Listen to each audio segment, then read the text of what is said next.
Just now, the Palestinian ambassador trembled as he spoke at the UN. Why do almost no people feel the pain of the Palestinians? Is it because of our beliefs? Is it because of our skin color? Is it because of our nationality? Watching their own people in mourning, their country reduced to ashes. He is so desperate, helpless, and pained. This tragic scene strikes a chord in the hearts of 1.4 billion Chinese people. Do you still remember back then, when the Chinese people faced humiliation and aggression, when a Chinese diplomat, like this Palestinian ambassador, in the direst circumstances, fought for the country with the same sense of helplessness and despair? No one could save them. Just like back then, no one could save the Chinese people. But later, the Chinese people understood that China could only save itself. That day, feeble China shocked the world because of a Chinese diplomat with a tough stance, the first to say no to Western powers. He showed the world that a weak country may lack diplomacy, but it can have firm diplomats. November 14th marks the day he departed. He is none other than Gu Weijun. In this video, we are going to tell the story of Gu Weijun.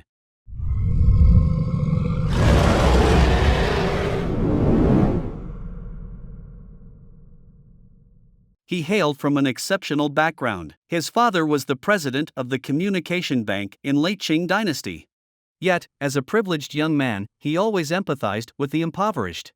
One time, he witnessed an incident where an Englishman, riding in a carriage, whipped a Chinese cart driver because the human-labored cart obstructed the path. The driver endured the pain without a sound, surrounded by bystanders who remained silent. Under the arrogant behavior of the foreigner, the dignity of the Chinese plummeted into the dust. At the age of 16, Gu Weijun stepped forward, intercepting the Englishman's whip. Filled with righteous indignation, he rebuked the Englishman. "Are you a gentleman?" This incident made Gu Weijun realize that as long as those unequal treaties persisted, the insults against the Chinese by foreigners wouldn't cease. Therefore, he vowed to himself that when he grew up, he would become a diplomat to reclaim the concessions for his homeland and abolish the unequal treaties. In 1905, with the belief of dealing with these arrogant civilized people and for the country that gave birth and raised me, Gu Weijun was admitted to Columbia University in the United States. He chose to study international law, intending to use his legal knowledge and diplomatic skills to prove that the Chinese were not barbarians. During his university years, he managed the school publication, marking the first time a foreign student took on that responsibility at the university. 4 years later, he obtained 3 degrees: Bachelor of Arts in Literature, Master of Political Science, and Doctorate in Law.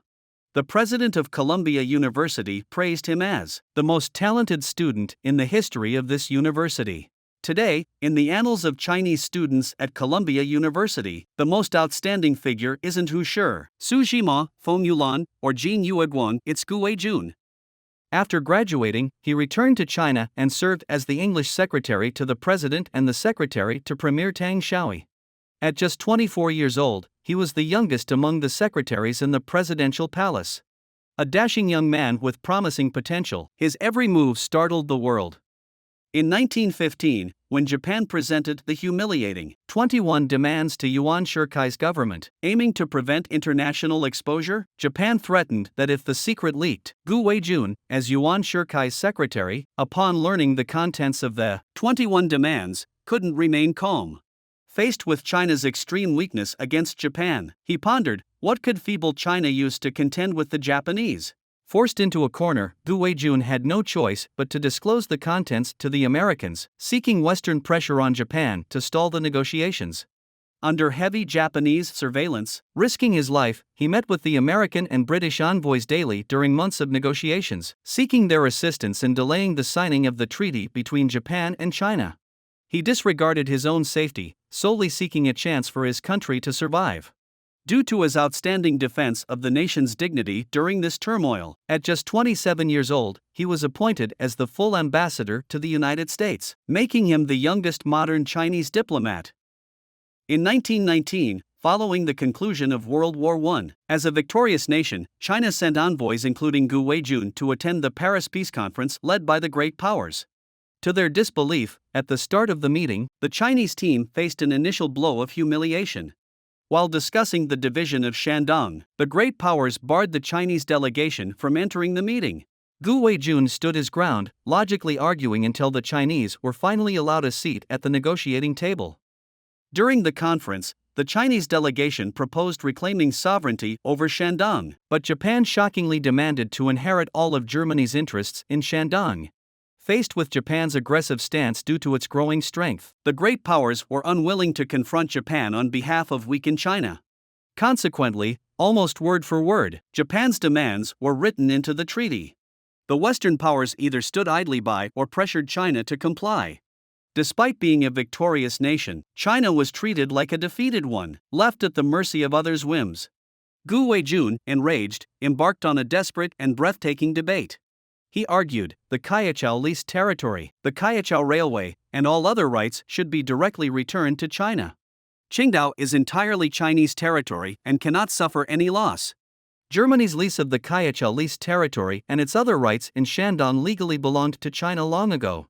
He delved into the history and culture of Shandong, likening it to the Western Jerusalem. He cited relevant international laws, asserting that following the end of World War I, Shandong had already been legally returned to China. Finally, with a furrowed brow, he pounded the table, saying word by word, "Why do you, without reason, give Shandong province to the Japanese? I am furious, and the Chinese people will never forget this painful day." This resolute and unyielding speech was nearly flawless, commanding respect. The Japanese representative at the scene was bewildered. Where did this young man come from, and why had they never seen such a formidable opponent before? The representatives of other nations were also stunned by Gu Weijun's dominance. For a China long known for its diplomatic timidity, this strong and bold official was unprecedented. In the face of Gu Weijun's eloquence, the situation began to favor China. The attending U.S. Secretary of State wrote in his diary, his views completely overwhelmed the Japanese. French Prime Minister Clemenceau commented, "Gu Weijun is like a cat toying with a mouse when facing Japan, displaying exquisite mastery and control, playing with it at his fingertips." Simultaneously, Gu Weijun disclosed all the details of the Paris Peace Conference to the media, aiming to garner domestic and international public support. As expected, once the newspapers reported the news, students ignited the fervent May 4th movement. However, the Japanese were not ready to concede.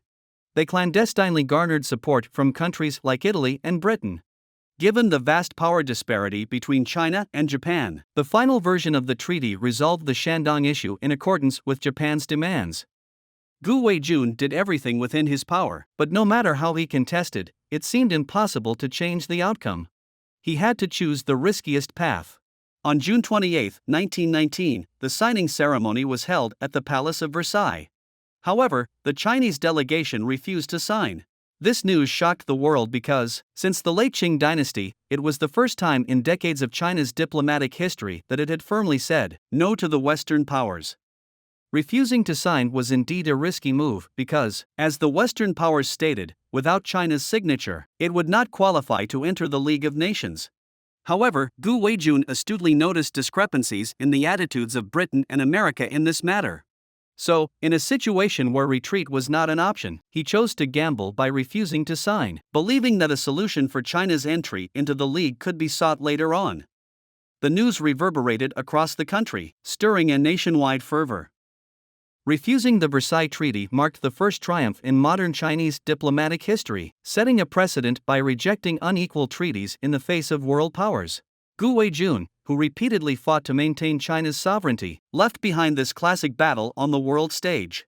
In an era when China was at its poorest, most backward, and often bullied, he proved one thing: a weak nation lacks diplomacy unless it has resolute diplomats.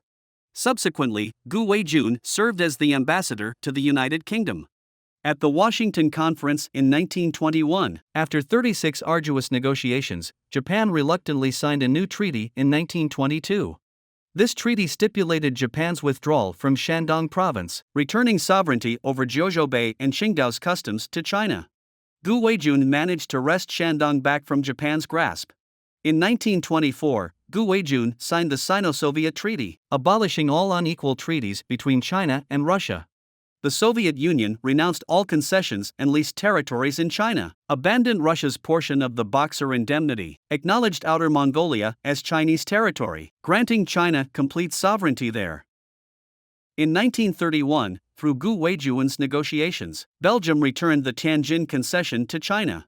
He genuinely realized the lofty aspirations of his youth, abolishing unequal treaties and gradually reclaiming China's sovereignty from the grips of foreign powers. During World War II, as Japan invaded China from 1937 to 1945, Gu Weijun successively served as ambassador to France and the UK. As China's chief representative, he attended League of Nations meetings, the Council, and the Brussels Conference, repeatedly advocating for international sanctions against Japan's aggression. At the San Francisco Conference, Gu Weijun participated in signing the United Nations Charter. China was the first signatory of the UN Charter, and Gu Weijun was the first to sign. Henceforth, he was hailed as the first diplomat of the Republic of China.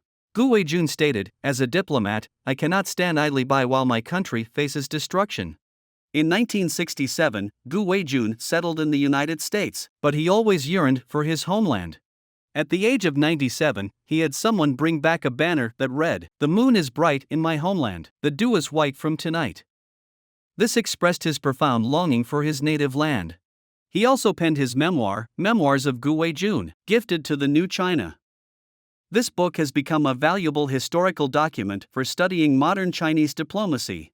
On November 14, 1985, Gu Weijun peacefully passed away at the age of 98. On November 14, 2023, commemorating the 38th anniversary of Gu Weijun's passing, the radiant legacy of his legendary life will forever shine in the magnificent annals of the Chinese nation. This is the end of this video. Thank you for watching. Please like, subscribe, and comment. We genuinely appreciate your support.